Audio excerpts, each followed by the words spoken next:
किसी समय स्त्रियों को घर की शर्म हया समझा जाता था। इस बदलते दौर में, बदलते परिवेश में स्त्री का अपराध करने का ट्रेंड ही बदल गया है। जिस तरह सभी चीजों में अपडेट का दौर चल रहा है, ठीक उसी तरह स्त्रियों ने भी अपराध करने का ट्रेंड ही बदल दिया है। आज बात करनी है पुरुष आयोग को लेकर। जी हाँ, हम बात करें एक ऐसे समाज की जिसमें स्त्रियों ने अपनी एक ऐसी पहचान बनाई जिसे सुनकर और देखकर आज हर इंसान सोचने पर मजबूर हो जाएगा कि ये वह स्त्री है जो किसी समय घर की आन बान और शान समझी जाती थी। आज स्त्रियों के अपराध को देखकर लगता है कि आज पुरुष आयोग होना अनिवार्य हो गया है। यदि किसी पुरुष पर कोई स्त्री अत्याचार करती है तो वह उस अत्याचार को न सहकर अपने आप को खत्म करना ही उपाय समझता है। इन सभी बिंदुओं को लेकर आज भारतीय मीडिया महासंघ के बैनर तले पुरुष आयोग और पत्रकारों पर बढ़ते अत्याचारों को लेकर जिला अधिकारी कार्यालय कलेक्ट्रेट परिसर पर पत्रकारों ने अपनी मांगों को लेकर जिलाधिकारी महोदय को एक ज्ञापन सौंपा। ज्ञापन सौंपने के उपरांत ही जिलाधिकारी महोदय ने पत्रकारों को आश्वासन दिलाया कि इन सभी मांगों को लेकर वह अवश्य ही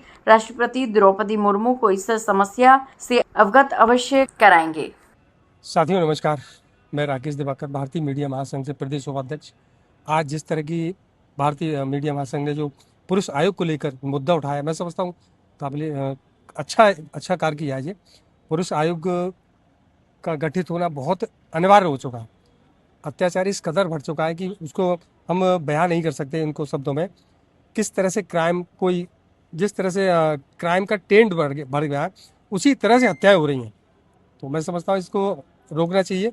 हमने अभी जो डीएम साहब को ज्ञापन दिया है, अब डीएम साहब के माध्यम से वो राष्ट्रपति मुर्मू को ये हमारा ज्ञापन सौंपा जाएगा। तो आपको क्या अनुशासन तो दिया है कि देखो हम आपके पास भेज देंगे, वो राष्ट्रपति महोदय को वो हमारा लेटर भेज दिया जाएगा, ये आश्वासन दिया। सर, मेरे ससुराल वालों ने बहुत परेशान कर रखा है मुझे। मेरी शादी को 8 साल हो गए हैं।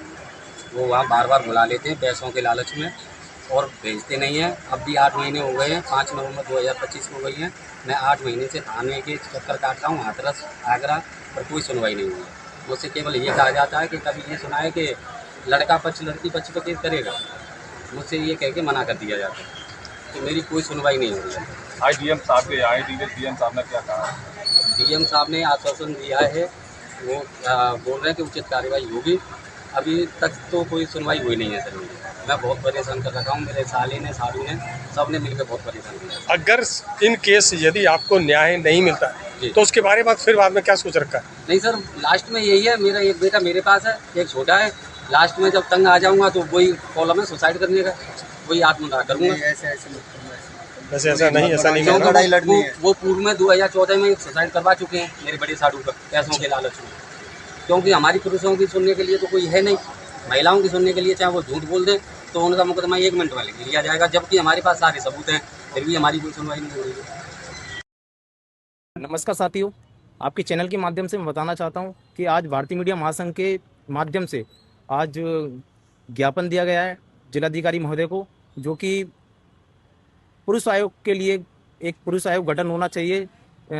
पुरुषों पर जो हो रहे अत्याचारों पर, इसके लिए हमने एक ज्ञापन दे दिया है और डीएम साहब ने आश्वासन दिया है कि इसके लिए उचित कार्रवाई करेंगे और कार्रवाई के लिए उन्होंने आश्वासन दे रखा है। पत्रकारों के लिए लिखा है, पत्रकारों के बारे में आपने क्या मांग की? पत्रकारों की सुरक्षा और उनके अत्याचारों जो हो रहे हैं पत्रकारों के लिए, तो उसके लिए भी उन्होंने आश्वासन दिया कि मैं उसके लिए उचित कार्रवाई करूँ। पत्रकारों पे जैसे करके क्या क्या अत्याचार हो रहे हैं? जैसे कि देखा जा रहा है, अभी दिल्ली में एक प्रोटेस्ट हुआ था जंतर मंतर पर, वहां पर पत्रकारों पर बहुत उत्पीड़न हुआ था, उनके साथ मारपीट भी हुई है और उनके साथ अभद्रता पेश आए हैं लोगों को। और पत्रकारों को क्या क्या मांग लेकर आपने किया? अभी आगरा कलेक्ट्रेट परिसर में पत्रकारों के लिए बैठने के लिए कोई व्यवस्था नहीं है, इसके लिए भी उन्होंने आश्वासन दिया कि यहाँ पे हम लोग एक कैबिन टाइप का बनवा देंगे जिससे पत्रकारों को असहज महसूस ना हो।